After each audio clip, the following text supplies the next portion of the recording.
साई सारे श्रोता जो बाहर बैठे थे सब पंडाल में भागने लगे और सब घबराए कि अब क्या होगा। पर ठाकुर जी की कृपा देखिए कि राम जी जब अयोध्या में राम जी का जन्म हुआ ना, तो राम जी के जन्म से पूर्व सारे देवता भगवान की स्तुति करने पधारे थे। सुर समूह बिनती करी पहुँचे निज निज धाम। सारे देवता राम जी की स्तुति, राम जी के प्रकट होने से पहले आते हैं अयोध्या जी में, स्तुति करते हैं, भगवान को प्रार्थना करते हैं, निवेदन करते हैं कि प्रभु अब जल्दी से अवतार लीजिए। और जैसे ही सुर समूह बिनती करी पहुँचे निज निज धाम, अपने अपने धाम को देवता गए, उसी समय जग निवास प्रभु प्रगट भय अखिल लोक विश्राम। राम जी प्रकट हो गए। और कल वही दृश्य आपके झाबरा में प्रकट हुआ कि राम जी के प्रकट होने के पूर्व वरुण देवता, पवन देवता, इंद्र देवता, 33 कोटि देवी देवता सब पधारे और उन्होंने सबसे पहले भगवान की स्तुति की। और आप लोगों को सबसे पहले राम जन्म की बधाई देकर इंद्र देवता फिर अपने धाम चले, तब राम जी प्रकट हो गए। प्रकृति देखिए, भगवान की कृपा का अनुभव जीवन में जो भक्त होते हैं ना उन्हें होता है। तो कल भी कृपा बरसाई, आज भी कृपा बरसी है। अभी आज तो ऐसा संयोग बन गया कि जितने भी भक्त समिति के थे सबने कहा कि आप बोकारो आई है तो यहाँ थोड़ा घूम लीजिए, दर्शन कर लीजिए राम मंदिर, जगन्नाथ मंदिर। तो हमें तो खबर नहीं था, पर अचानक ही ऐसी व्यवस्था हो गई तो हम लोग पूरी टीम के साथ आज बोकारो चले गए। तो वहाँ राम मंदिर दर्शन किया और जगन्नाथ मंदिर दर्शन किया। और वहां से जब हम लोग लौट रहे थे, शाम हो गई, 3 बज गए, 3:30 हम लोग वापस लौट रहे। बोकारो में तो भैया खूब जम के बारिश हुई, खूब जलधारा गिरी है। इतनी बारिश हो रही थी ना कि गाड़ी के सामने दिख नहीं रहा था रास्ता। अब वहां से लोग चिंता में हो गए कि भाई इतनी बारिश हो रही, आज कथा कैसे होगी। लेकिन जैसे ही झाबरा में घुसे तो देखा पानी की एक बूंद नहीं दिख रही है। और एक और बात कहे, जब जैसे ही झाबरा में प्रवेश किए ना तो आसमान में देखा तो बड़ी सुंदर छवि दिखाई पड़ी इंद्रधनुष की। अब इंद्रधनुष दिखा तो मेरे मुख से ऐसे ही निकला, हमने कहा देखो कल झाबरा में धनुर्धारी राम प्रकट हुए थे और आज राम लला के धनुष का दर्शन हो रहा है। फिर एक और चमत्कार हुआ कि जैसे जैसे हम अपने आवास की ओर आगे बढ़े तब देखा एक और इंद्रधनुष, 2 इंद्रधनुष एक साथ दिखाई दिया। तो हमारे साथ जो भैया थे वो पूछ रहे कि दीदी अब ये क्या है। तो हमने कहा देखिए, एक तो धनुष वो है जो राम जी के हाथ में है और दूसरा वाला जो धनुष है वो जनकपुर का धनुष है जो राम जी तोड़कर आज जानकी जी से विवाह करेंगे। ये दोनों ही धनुष का दर्शन हो गया। और आपको पता है ये प्रकृति जब इस प्रकार से आपको कुछ अनुभूति कराए, कुछ दर्शन कराए ना, तो समझ लेना कि ये भगवान की साक्षात कृपा है। प्रभु साक्षात प्रकट होकर के अपने होने का संकेत दे रहे हैं। यही कृपा का अनुभव जीवन में भक्त करता है। जब आप प्रभु को हृदय में धारण कर लेते हैं, जब चित्त में आपके भक्ति आ जाती है ना, तो संसार में जितनी भी चीजें घटित होंगी आपके जीवन में, हर एक में आपको प्रभु की अनुभूति होगी, हर एक में आपको प्रभु की कृपा का अनुभव होगा। और ये अनुभव कब होगा? जब आपके चित्त में राम जी विराजेंगे। जिनके मन में प्रभु नहीं है, जिनके हृदय में प्रभु के प्रति प्रेम नहीं है, जिनके मन में भक्ति नहीं है ना, उन्हें ऐसी अनुभूतियां नहीं हो सकती। लेकिन झाबरा वालों पर तो साक्षात धनुर्धारी राम की कृपा है। ये कल भी दर्शन करने को मिला और आज भी दर्शन करने को मिला। इसमें कोई दो राय नहीं है कि सभी देवता आप लोगों पर प्रसन्न हैं, आप सबके पितृ प्रसन्न हैं, देव प्रसन्न हैं और साक्षात मेरे प्रभु राम भी आप पर प्रसन्न हैं। तो भैया कल राम जी प्रकट हुए और आज राम जी का धनुष प्रकट हो गया, यानी अब आपका गांव झाबरा कोई साधारण नहीं रह गया, अब तो ये श्रीधाम अयोध्या बन गया। अब जोर से ताली बजा लो। बताओ, इतनी महत्वपूर्ण बात हमने आपको बताई, ताली भी एकदम धीरे धीरे बजा रहे। बजा लो, जोर से बजा लो। मन में आ जाए ना तो रोकिए मत अपने आप को। फिर बोलिए रामचंद्र भगवान की जय हो। कल हम सभी ने प्रभु की सुंदर बाल लीला का दर्शन किया। भगवान गुरु के द्वार पर, गुरु के घर से शिक्षा गुरु चरणों से ग्रहण करके जब लौटे और जब भगवान अवध में आए हैं तो भगवान की दिनचर्या बड़ी सुंदर है। प्रातः काल उठ के रघुनाथा,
करते हैं, आदर करते हैं, उन्हें प्रणाम करते हैं।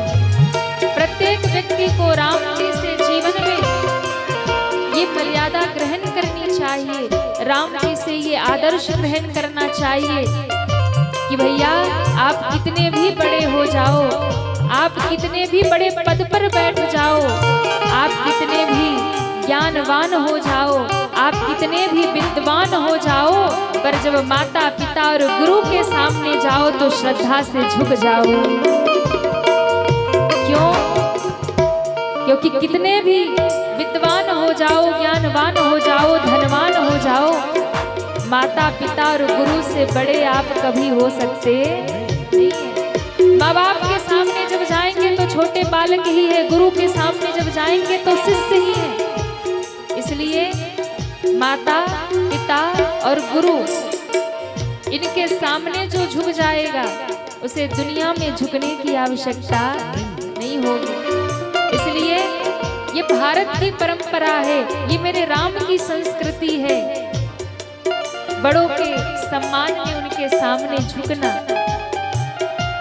और झुकने का अर्थ केवल पैर छूना प्रणाम करना नहीं है। झुकने का अर्थ है उनका सम्मान करना। झुकने का अर्थ है उनकी आज्ञा में रहना, उनकी आज्ञा का पालन करना। माता पिता गुरु जो भी वचन कहे, जो भी आदेश करे, उस आज्ञा में रहना भी माता पिता और गुरु का सम्मान है। रोज प्रणाम करते हैं, रोज पैर छूते हैं और बात एक भी नहीं मानते माँ बाप की, तो फिर वो प्रणाम का भी कोई मतलब नहीं है। गुरु को प्रणाम करते हैं पर गुरु का आदर नहीं करते हैं। प्रणाम तो करते हैं पर उनका सम्मान नहीं करते, उनके वचन नहीं रखते, उनकी बाणी नहीं रखते, उनके बताए हुए मार्ग पर नहीं चलते, तो उस प्रणाम का भी कोई मतलब नहीं है। भगवान राम ने बड़ा सुंदर आदर्श स्थापित किया। और अब बाबा कहते हैं यह सब चरिता कहा मैं गाई, सब चरित कहा मैं गाई, यह सब चरिता कहा मैं गाई, सब चरित कहा मैं गाई। अगली कथा सुना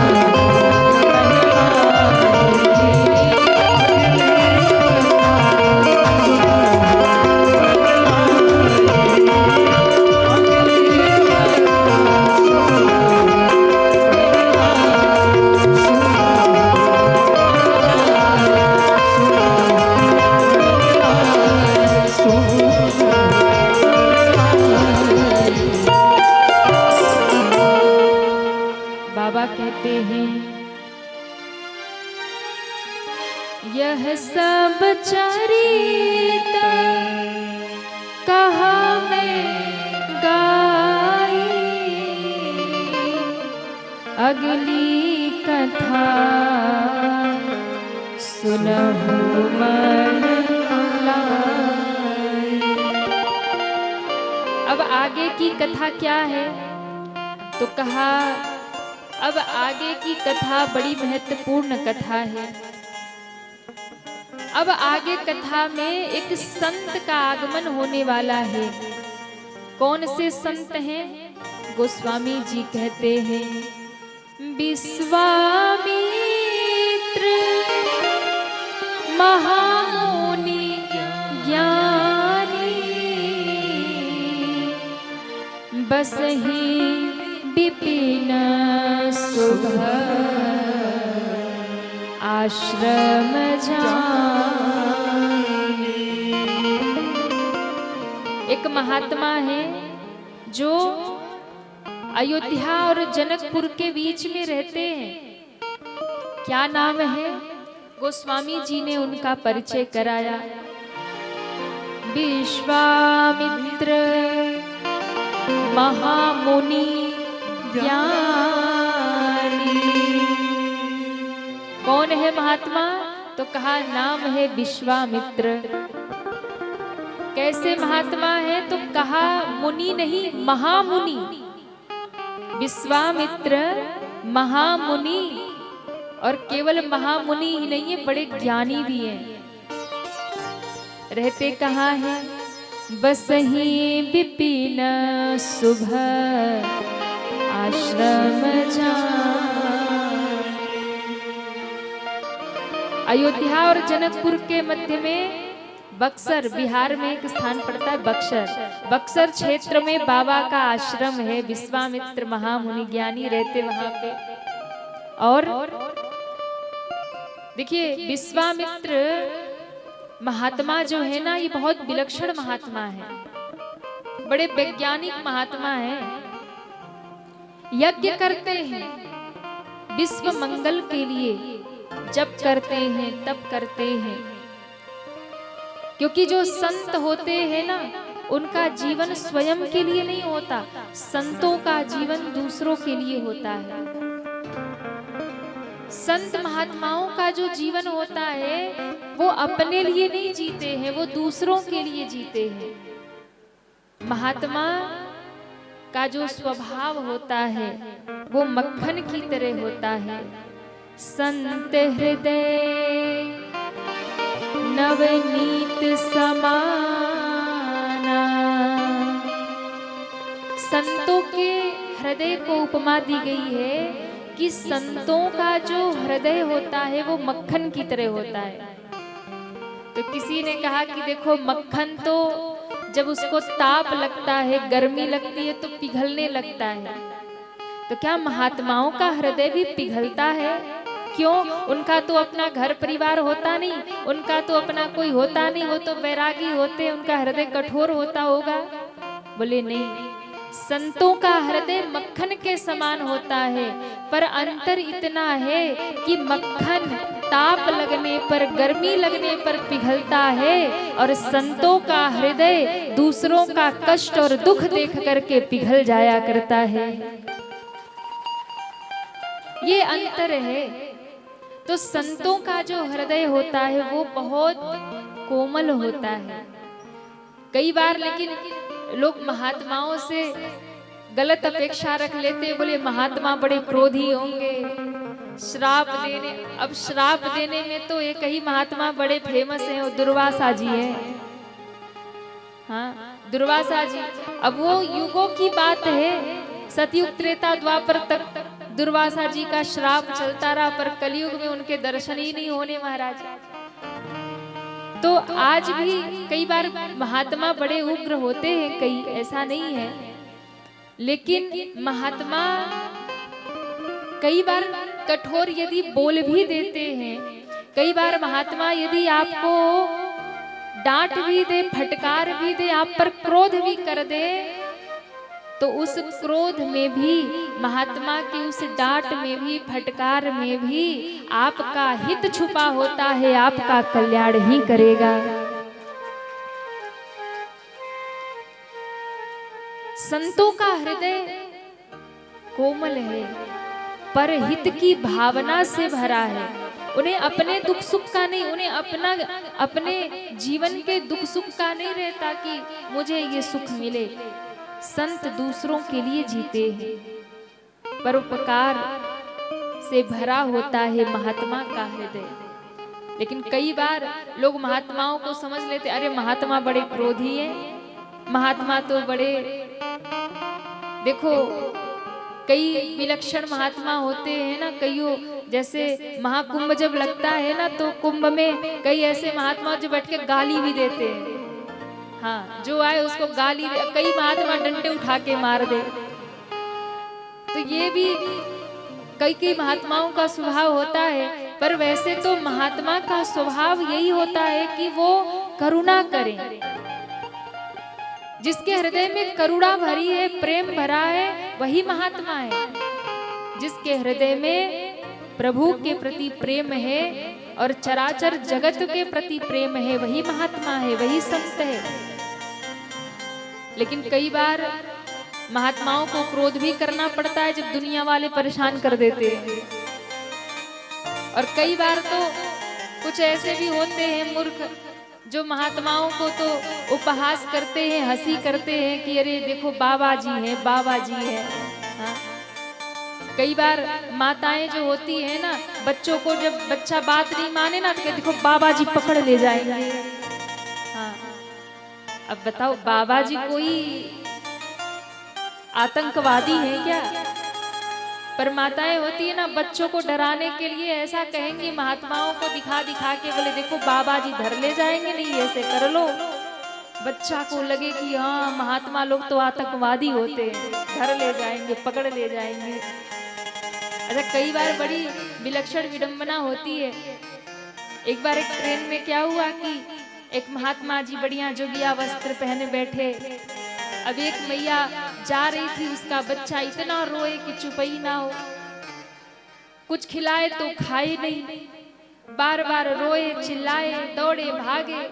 मैया परेशान हो गई। अच्छा, मैया जब परेशान हो गई तो मैया ने देखी कि बाबा बैठे हैं बढ़िया कमंडल आसन लेके। तो मैया ने बच्चे को धर पकड़ा और कहा, देख बेटा, अब तू जल्दी से खाना खा के सो जा, नहीं बाबा जी तुझे पकड़ ले जाएंगे। अब महात्मा जी देखे कि भैया हम कोई आतंकवादी हैं जो इनके बच्चे को पकड़ ले जाएंगे। पर मैया ने ऐसा डराया कि बच्चे ने तुरंत खाना खाया और तुरंत सो गया। देखो बाबा जी हैं, बड़े खतरनाक हैं, पकड़। अब तो बच्चा महाराज डर गया। तो कई ऐसे भी होते खतरनाक जो महाराज संतों को ही बदनाम कर देते कि महात्मा ये कर देंगे, वो कर देंगे। ये भी बहुत गलत है, संतों का ऐसे अपमान नहीं करना चाहिए। तो विश्वामित्र कैसे महात्मा है? विश्वामित्र महामुनि ज्ञानी, बस ही विपिन शुभ आश्रम जानी। विश्वामित्र इनका नाम ही है विश्वामित्र, यानी जो समग्र विश्व के मित्र हैं वही विश्वामित्र हैं। मित्र का अर्थ जो समस्त संसार के, जो समस्त विश्व के हित की भावना रखते हैं, कल्याण की भावना रखते हैं। किसी से कोई द्वेष नहीं, किसी से कोई झगड़ा नहीं, किसी से उन्हें कुछ लेना देना नहीं, पर सबके मंगल की भावना जिसके हृदय में जाग जाए वही विश्वामित्र है। सर्वे भवन्तु सुखिनः सर्वे सन्तु निरामया, जिसके हृदय में विश्व मंगल की कामना जगे ना वही विश्वामित्र है, वही महात्मा है। तो बाबा जी क्या करते हैं? विश्व मंगल के लिए यज्ञ करते हैं, जप करते हैं, तप करते हैं, लेकिन समस्या ये है कि उनका यज्ञ पूरा ही नहीं होता। जहाँ जप यज्ञ जोग मुनि करहि,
फिर से यज्ञ करने का प्रयास करते हैं। बार बार यही हुआ, लेकिन एक दिन बहुत चिंता में बैठेगा। अधितनय मन चिंता व्यापी, हरि बिनु मरहि न निश्चल पापी। एक दिन बहुत चिंता में बैठे थे, बिना भगवान के आए ये राक्षस मरेंगे नहीं, और जब तक मरेंगे नहीं मेरा यज्ञ पूरा होने वाला नहीं है। चिंता में बैठे। कहते हैं जब विश्वामित्र बाबा चिंता में बैठे तो शिष्यों ने आकर के पूछा कि बाबा आप क्यों चिंता में बैठे? कहा बेटा मेरा यज्ञ पूरा नहीं हो रहा, मैं बार बार यज्ञ करता हूँ, ये राक्षस आकर के मेरा यज्ञ विध्वंस कर देते हैं। तो मानो शिष्यों ने कहा कि बाबा आप तो बड़े तपस्वी महात्मा हो, विश्वामित्र महामुनि ज्ञानी, तप का बड़ा बल है आपके पास। आप चाहें तो अपने तप के बल से क्षण मात्र में सुबाहु मारीच ताड़का तो क्या पूरी सृष्टि के पूरे विश्व के जितने असुर हैं संकल्प मात्र से आप उन्हें मिटा सकते हैं, मार सकते हैं। आप चिंता में बैठे हैं। महात्मा को चिंता शोभा नहीं देती। आप तो प्रभु का चिंतन किया करो। बाबा इन निशाचरों को मार क्यों नहीं देते? आप संकल्प करिए, आपके तो संकल्प से ही मर जाएंगे। विश्वामित्र बाबा ने कहा बेटा जो बात तुम्हारे दिमाग में आज आई है ना, मैं तुम्हारा गुरु हूँ, वर्षों पहले मेरी भी बुद्धि में ये बात आई थी। मुझे लगा था कि मैं मार क्यों नहीं देता इन्हें अपने तप के प्रभाव से, लेकिन मैंने सोचा कि नहीं, इन्हें मैं मार तो सकता हूं पर मारूंगा नहीं। क्यों? मैं अनुष्ठान में बैठा हूं, मैं यज्ञ में, मैं पूजन में बैठा हूं। और जब आप पूजा में, अनुष्ठान में, व्रत में, तपस्या में बैठे हो, उस समय भूल कर भी क्रोध नहीं करना चाहिए। अगर आप पूजा में, अनुष्ठान में, व्रत में बैठे हैं और उस समय यदि आपने क्रोध कर लिया तो आपके पूजा का फल वही नष्ट हो जाएगा। आप यदि कोई व्रत है, अनुष्ठान कर रहे हैं, उस व्रत अनुष्ठान में यदि आपने क्रोध कर लिया तो आपका व्रत और अनुष्ठान वही समाप्त हो जाएगा, खंडित हो जाएगा, भंग हो जाएगा। इसलिए व्रत में, अनुष्ठान में,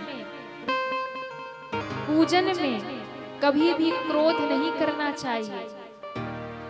पर कईयों की आदत होती है, जैसे ही पूजा करने बैठेंगे वैसे ही दुनिया भर के काम याद आएंगे तो कभी बहू पे चिल्लाएंगे, कभी बेटे पे चिल्लाएंगे। अच्छा, कई माताओं की आदत होती है, पूजा घर में बैठेंगी ना, बैठते ही इनको दुनिया भर के काम याद आएंगे से, अरे बहू तूने ये किया कि नहीं किया, राम राम राम राम राम राम राम राम। अरे बहू चाय बनी कि नहीं, राम राम राम राम राम राम राम राम।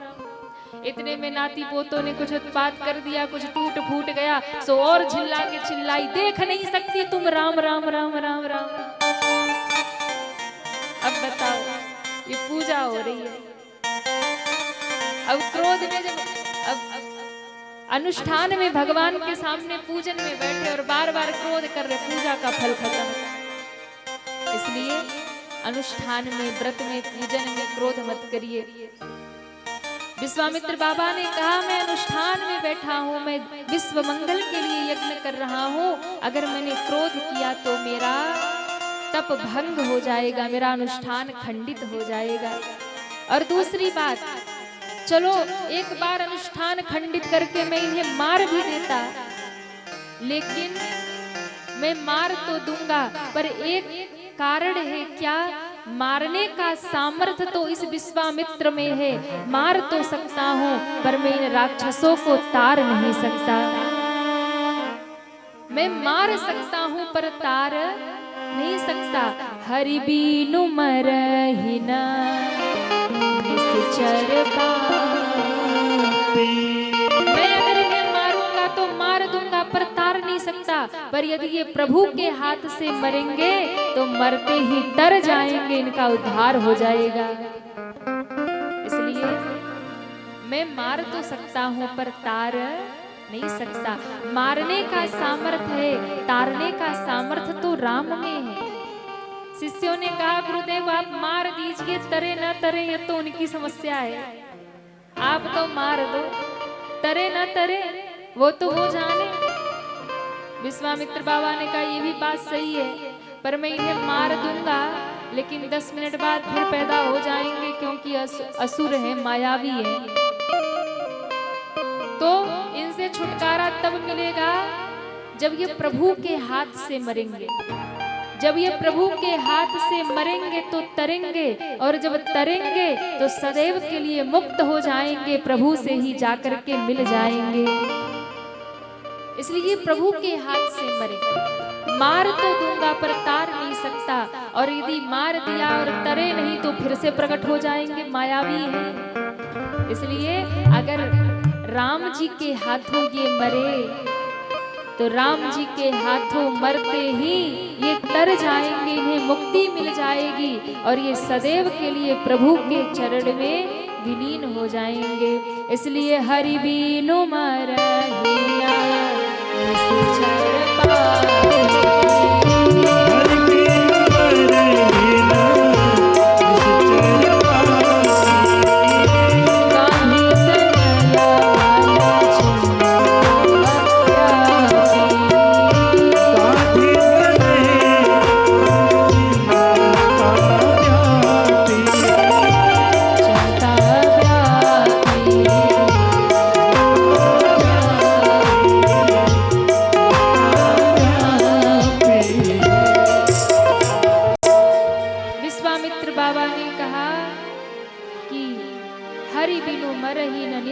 पापी, मैं जाऊंगा और राम जी को मांग करके लाऊंगा। मैं राम जी को मांग करके लाऊंगा और उनके ही हाथों से इनका वध करवाऊंगा। प्रभु धरती पे अवतार लेने वाले थे, क्या अभी अवतार लिया नहीं प्रभु ने? ध्यान लगा करके देखा तो राम जी तो धरती पे आ गए हैं, अवतार प्रभु ने ले लिया, बड़े हो गए, शिक्षा दीक्षा पूरी हो गई है, राम जी बड़े हो गए हैं। विश्वामित्र बाबा बड़े प्रसन्न हुए, मैं जाऊंगा राम को मांग करके लाऊंगा, अपना यज्ञ पूरा करवाऊंगा, मैं दशरथ जी के द्वार पे जाऊंगा, राम लक्ष्मण को मांगने जाऊंगा। भक्तों ने, शिष्यों ने कहा कि गुरुदेव आप मांगने जाएंगे, झोली फैला करके एक राजा के द्वार पर एक महात्मा होकर के मांगने जाएंगे, ये शोभा नहीं देता। विश्वामित्र बाबा मुस्कुराए और मुस्कुरा के कहा, बेटा मैं मांगने भी जा रहा हूं तो क्यों मांगने जा रहा हूं, मैं राम को मांगने इसलिए जा रहा हूं क्योंकि राष्ट्र का मंगल तभी होगा जब मैं राम को मांग कर लाऊंगा, विश्व का कल्याण तब होगा जब मैं राम को मांग कर लाऊंगा, इन असुरों का संहार तब होगा जब मैं राम को मांग करके लाऊंगा। तो मांगने में क्यों जा रहा हूँ, मैं विश्व मंगल के लिए, मैं राष्ट्र के कल्याण के लिए, मैं धर्म की रक्षा के लिए राम को मांगने जा रहा हूँ। और ध्यान देना, चाहे महात्मा हो या गृहस्थ हो या कोई भी हो, बात जब विश्व मंगल की आए, बात जब राष्ट्र के कल्याण की आए, बात जब धर्म की रक्षा की आए, तो झोली फैलाकर मांगना पड़े तो मांग लेना चाहिए, क्योंकि आपके मांगने में विश्व का मंगल है, राष्ट्र की रक्षा है, आपके मांगने में धर्म की रक्षा है। यदि झोली फैलाकर मांगना पड़े ना तो मांग लेना, निसंकोच होकर मांग लेना।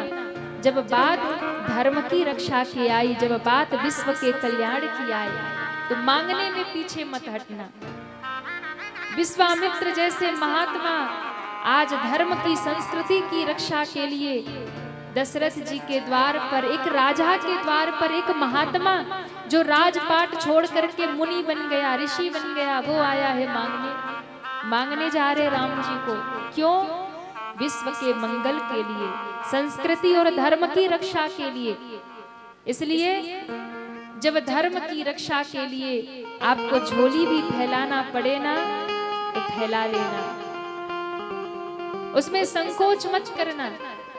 ये विश्वामित्र बाबा कहना चाहते, जब मुझ जैसा महात्मा मांग सकता है तो आप भी मांग सकते हैं। इसलिए मांगने जाऊंगा मैं राम को और मांग करके लाऊंगा, यज्ञ पूर्ण करवाऊंगा, इससे सारे जगत का मंगल होगा, इससे धर्म की रक्षा होगी। इसलिए मैं अब दशरथ जी के द्वार जाऊंगा और आज धर्म की रक्षा के लिए एक महात्मा जो घर द्वार छोड़ करके, ये विश्वामित्र महात्मा क्षत्रिय थे, ये विश्वामित्र महात्मा एक राजा थे, पर राजपाट छोड़ करके महात्मा बन गए और आज राम जी को मांगने जा रहे हैं। तो किसी ने कहा कि एक समय तो ऐसा था जब आपने सब कुछ छोड़ दिया, राजपाट छोड़ दिया, लेकिन आज राजा के द्वार मांगने जा रहे हैं एक महात्मा होकर।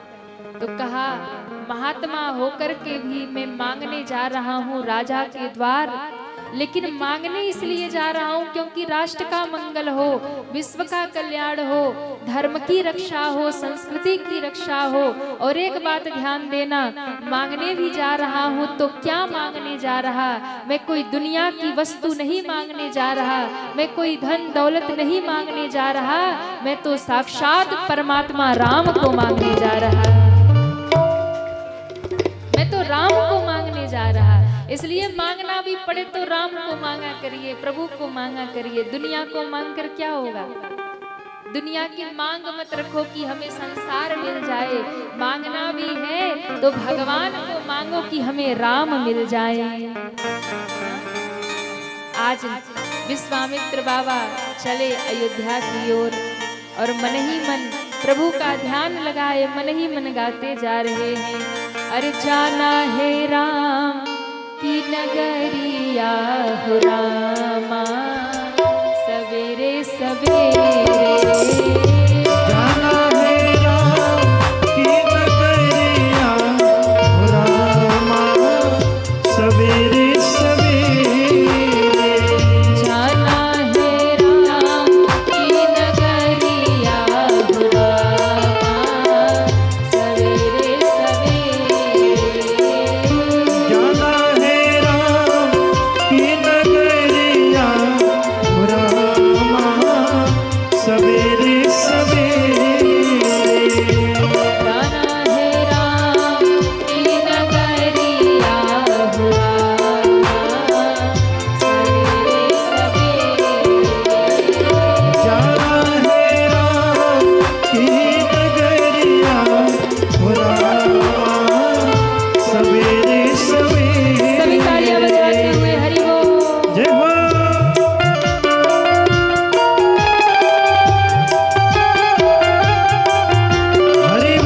राम जी तक आवाज पहुंचे। ठाकुर जी क्या कहेंगे कि भैया झाबरा वालों को गाना ही नहीं आता। उठाइए पूरे पूरे हाथ और सभी एक साथ।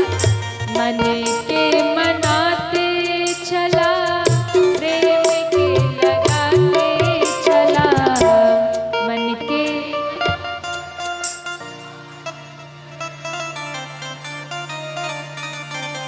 तबली है राम जी खबरिया रामा, तबली है।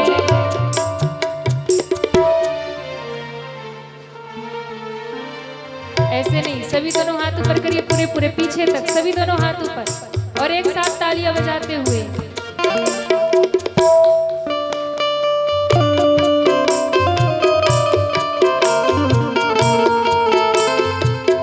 तबली है राम जी खबरिया हो रामा, तबली है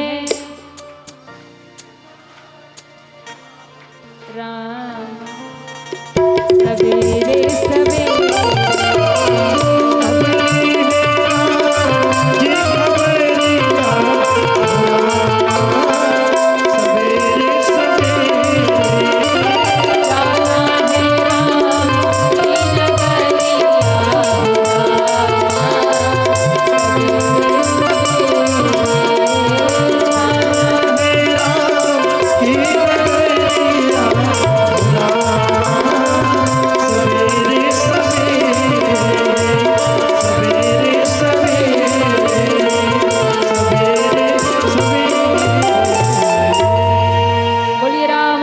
भगवान की जय हो। विश्वामित्र बाबा मन ही मन बड़े प्रसन्न हैं और मन ही मन झूमते गाते अयोध्या जा रहे और सोच रहे आज तो मुझे प्रभु का दर्शन होगा। लेकिन थोड़े थोड़े उदास भी हो रहे, राम जी से ध्यान लगाकर मन ही मन मानो कह रहे कि प्रभु आपने तो बहुत गलत किया हमारे साथ। तो राम जी ने ध्यान ही ध्यान में बाबा से बात किया। बोले क्या गलत किया? कहा देखो हम पहले क्षत्रिय राजा थे और हमने जब सुना कि भगवान का अवतार धरती पे होने वाला है तो हमने सोचा कि भगवान किसके घर आएंगे। तो फिर मुझे लगा कि भगवान तो सबसे उच्च वर्ण होता है ब्राह्मणों के घर में आएंगे। मैं तो क्षत्रिय ठहरा, मेरे घर में आएंगे नहीं। और ब्राह्मण से भी श्रेष्ठ कौन है?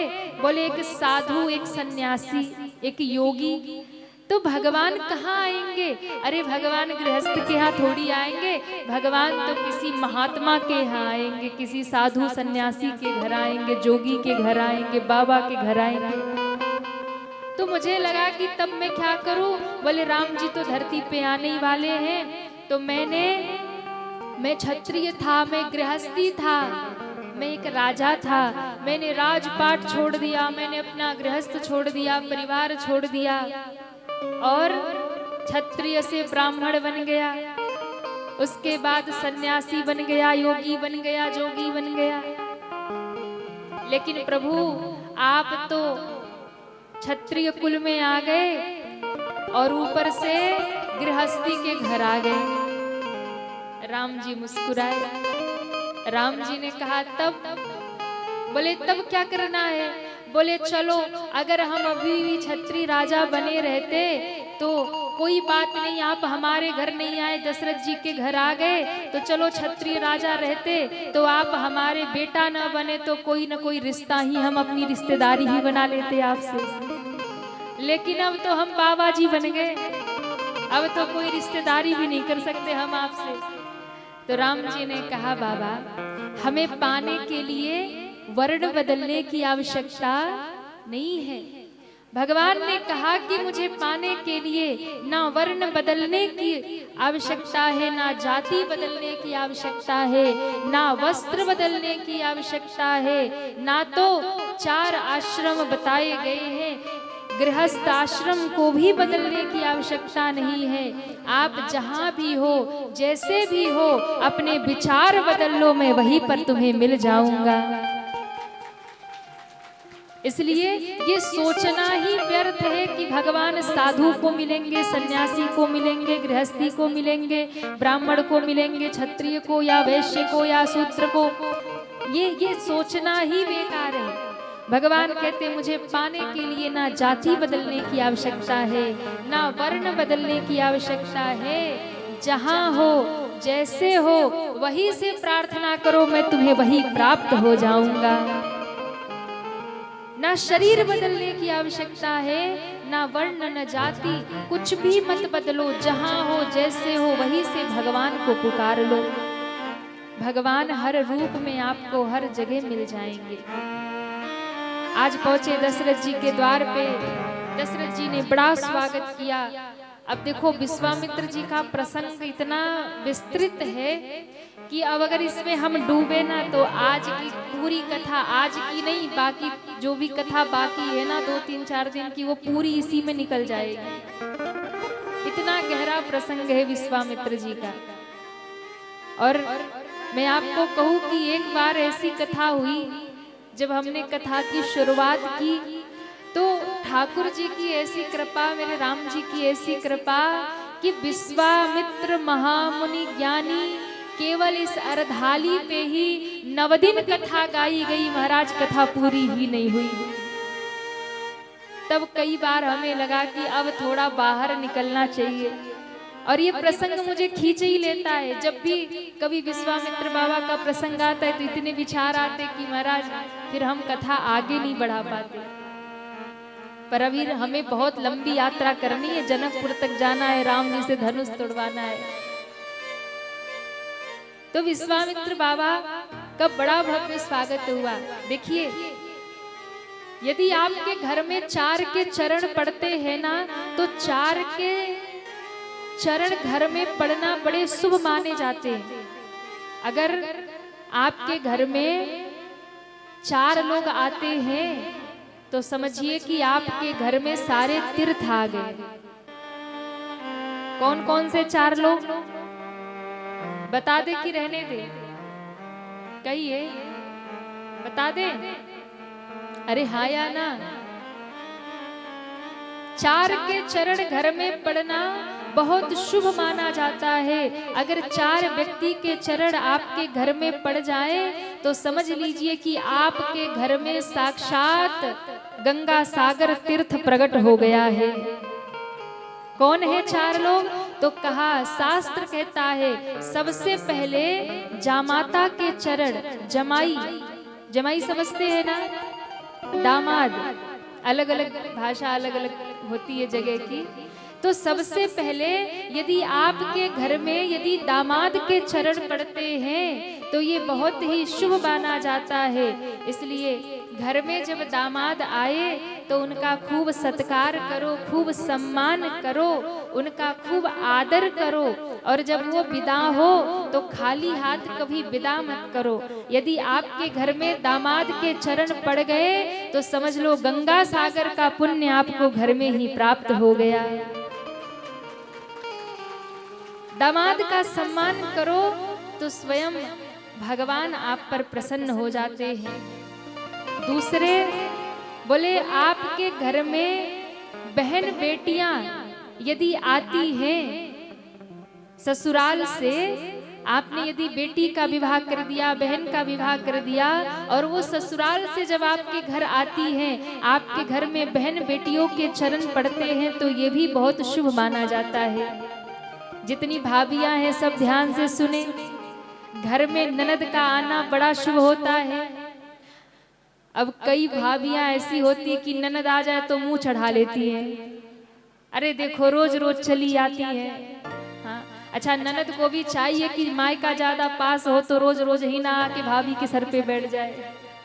हाँ, उन्हें भी समझदारी दिखानी चाहिए, थोड़े लंबे लंबे समय पे आना चाहिए।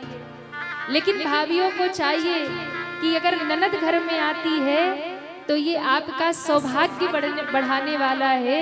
अगर आप ननद का सम्मान करती हैं, आदर करती हैं, और जो भी बन पड़े वो आप ननद को विदाई में दे करके आदर पूर्वक घर से विदा करें, और साथ में ये कहे कि जी बार बार आते रहना।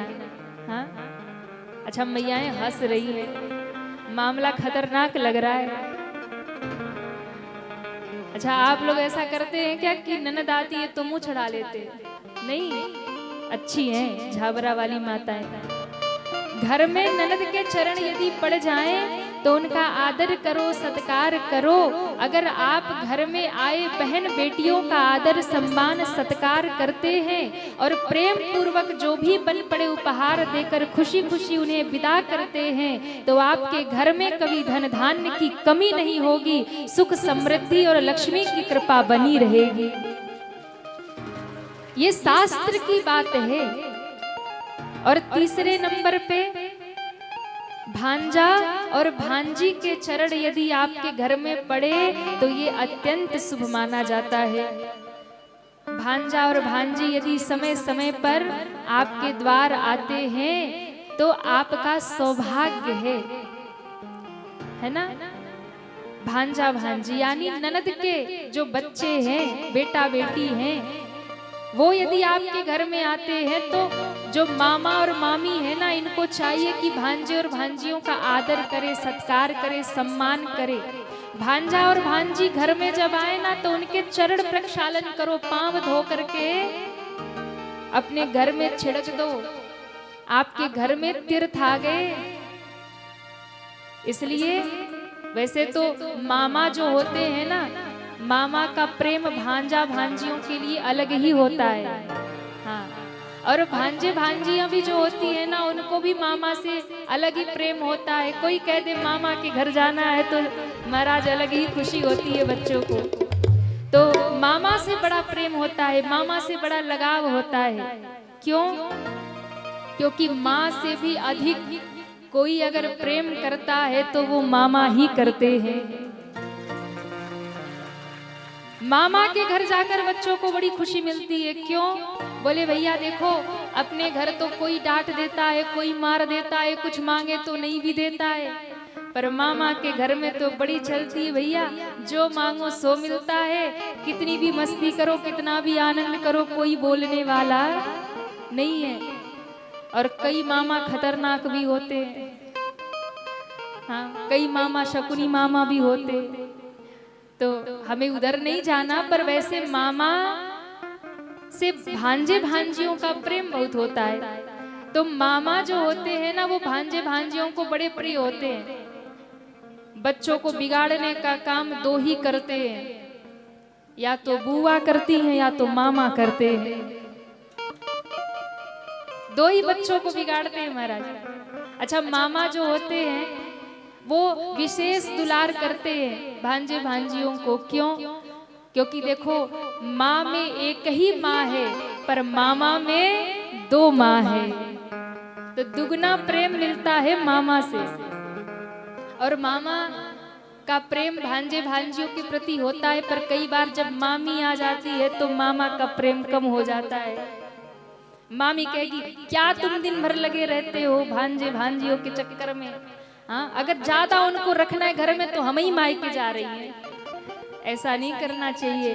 भांजे भांजियों का घर में आना अत्यंत शुभ माना जाता है। अगर भांजे और भांजी आपके घर में आए तो उनके चरण धो लो, उनका सत्कार करो, आदर करो और उन्हें उपहार देकर घर से विदा करो। आपके घर में सारे तीर्थ का निवास हो जाएगा, सुख समृद्धि की वर्षा हो जाएगी। और चौथे नंबर पे गुरु के चरण, महापुरुषों के चरण, संत महात्माओं के चरण आपके घर में पड़ना बहुत जरूरी है। कहते हैं, ब्रह्म पुराण में कहा गया है कि अगर गुरु आपके घर में आ जाएं, सतगुरु आपके घर में आ जाएं, संत महात्माओं ऋषि मुनियों के चरण यदि आपके आंगन में पड़ जाएं, तो आपके आंगन में साक्षात तीर्थराज प्रयाग प्रकट हो जाते हैं। इसलिए समय समय पर आपके घर में वर्ष में एक बार तो कम से कम गुरु के चरण आंगन में पड़ने ही चाहिए। हाँ? इसलिए गुरु यदि आपके आंगन में आ गए, संत महात्मा यदि आपके आंगन में चरण रख दिए ना, तो वो अकेले नहीं आते, महात्मा जब आपके आंगन में आते हैं तो अपने भजन की पूंजी लेकर के आते हैं और आपके घर के सारे दोष पाप समाप्त हो जाते हैं जब महात्मा आंगन में आते हैं। इसलिए गुरु के चरण भी जरूर आंगन में पड़ना चाहिए। और एक बात, जीवन में गुरु जरूर धारण करिए। बिना गुरु धारण किए, बिना गुरु मंत्र लिए आप जितना भी पूजा पाठ धर्म सत्कर्म करते हैं ना, वो सब निरर्थक जा रहा है, उसका फल आपको ज्यादा नहीं मिलता। इसलिए गुरु जरूर बनाइए। जब आप गुरु मंत्र लेते हैं, गुरु धारण करते हैं, किसी ऐसे महात्मा जो आपको भगवत मार्ग दिखाएं, आपको भगवान के मार्ग में लगाएं, ऐसे महात्मा से गुरु मंत्र लेकर, गुरु दीक्षा लेकर के भजन करिए। जिस दिन आप गुरु मंत्र लेकर के भजन करने लग जाएंगे, उसी दिन से आपका किया हुआ सत्कर्म दान पूजा पाठ, उसका फल आपको अनंत गुना प्राप्त होने लगेगा। वो आपका सीधे भगवान के चरणों में, आपका किया गया सत्कर्म भगवान के चरणों में सीधा जाकर के स्थापित हो जाएगा। जैसे आपका जब बैंक में खाता खुल जाता है तो कितना भी धन आए आप अपना बैंक में सुरक्षित कर लेते हो ना। तो जब तक आपने गुरु मंत्र नहीं लिया है ना, तब तक भगवान के दरबार में खाता नहीं खुला है। बिना गुरु मंत्र लिए जितना भी पूजा पाठ दान धर्म कर रहे हो, सब कहीं अंधेरे में ही जा रहा है, कहाँ जा रहा है खबर नहीं। लेकिन जिस दिन किसी गुरु के चरणों में बैठकर किसी महात्मा से आपने दीक्षा ग्रहण कर ली, मंत्र ग्रहण कर लिया, और उस दिन आपका खाता भगवान के दरवाजे पर खुल गया, आपका धर्म सत्कर्म सब वहां सुरक्षित हो गया। इसलिए गुरु धारण करना बहुत जरूरी है। जब तक जीवन में गुरु नहीं, तब तक जीवन शुरू नहीं। जब गुरु जीवन में आते हैं, उसी दिन से जीवन की शुरुआत होती है। इसलिए बहुत जरूरी है गुरु धारण करके भजन करिए। दशरथ जी ने बड़ा सम्मान किया और कहा, क्यों आए हैं बाबा?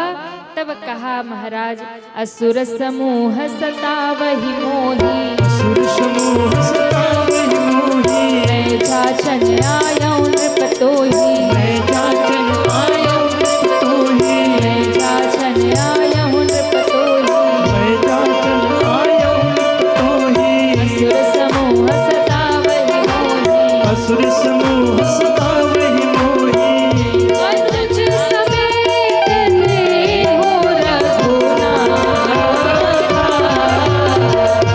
अनुज समेत देहो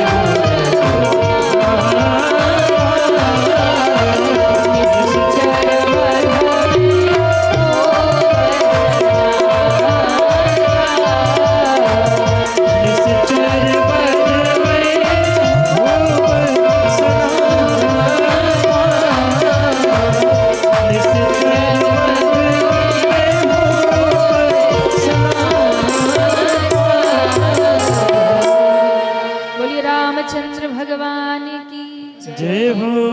बोले, महाराज हम आपके द्वार पर राम को मांगने आए हैं। दशरथ जी ने जैसे सुना, दशरथ जी रोने लगे। महाराज, चौथे पन पायहु सुत चारी, विप्र वचन नहीं कहूं बिचारी। बाबा तनिक विचार करो, राम को मांगने आए हो, मैं आपको सब कुछ दे सकता हूँ, सर्वस देहूं आज सहरोसा, मैं आपको अपना सर्वस्व दे सकता हूँ, पर राम देत नहीं बनत गोसाई, राम नहीं दे सकता। विश्वामित्र बाबा ने कहा, हम तो राम को ही लेने आए। अब समस्या हो गई। बाबा कहते हमें राम चाहिए, दशरथ जी कहते आप मेरा सब ले जाइए, मेरे प्राण ले जाइए, पर राम नहीं दे सकता। तब बीच में गुरुदेव वशिष्ठ आए। वशिष्ठ जी ने पूछा, क्या मामला चल रहा है? तो कहते, देखो हम राम मांगने आए हैं, पर ये दे नहीं रहे हैं। तो चेले को समझाइए, आपके ही शिष्य है ना दशरथ जी, आपके ही चेला है, समझाइए इनको। अगर राम नहीं जाएंगे तो धनुष कौन तोड़ेगा, विवाह कैसे होगा राम जी का? आप तो जानते, इशारों इशारों में बात हो गई। विश्वामित्र बाबा ने कहा आप चिंता मत करो, हम दशरथ जी को समझाते। दशरथ जी इधर आइए। बोले हाँ गुरुदेव, क्या मामला है? बोले ये बाबा जी कब से राम को मांग रहे हैं, पर राम को देकर मैं जिंदा नहीं रह पाऊंगा। बोले आपकी समस्या क्या है, क्यों नहीं दे रहे राम को? बोले बस समस्या एक है कि एक बार मेरे राम का विवाह हो जाए, घर में बहू आ जाए, फिर राम को जहां जाना हो जाए। अच्छा महाराज आपको बहू चाहिए? बोले हाँ। तो एक काम करो, जल्दी से राम को बाबा जी को दे दो। बोले बाबा जी को? बाबा जी को राम को सौंपने से बहू का क्या मतलब? कहा देखो, राम जैसे बेटे के लिए बहू ना आप ढूंढ पाएंगे ना हम ढूंढ पाएंगे, पर राम के लिए बहू तो कोई विश्वामित्र जैसा महात्मा ही ढूंढ कर लाएगा। मैं गारंटी देता हूँ, क्या राम जाएगा अकेला, पर जब लौट कर आएगा तो अकेला नहीं आएगा, साथ में बहू भी लेकर आएगा। दशरथ जी ने कहा गुरुदेव आप सत्य कह रहे? बोले बिल्कुल सत्य कह रहे। तो गुरुदेव बाबा को कहिए ना, तब राम लक्ष्मण को ही क्यों ले जा रहे, भरत शत्रुघ्न चारों को ले जाए, चार चार बहू आएगी। मुस्कुराए गुरुदेव, बोले दो को भेजो ना पहले, दो को बाद में देखेंगे। तुरंत राम लक्ष्मण को सौंप दिया। बाबा बड़े प्रसन्न हुए, लेकर आते हैं।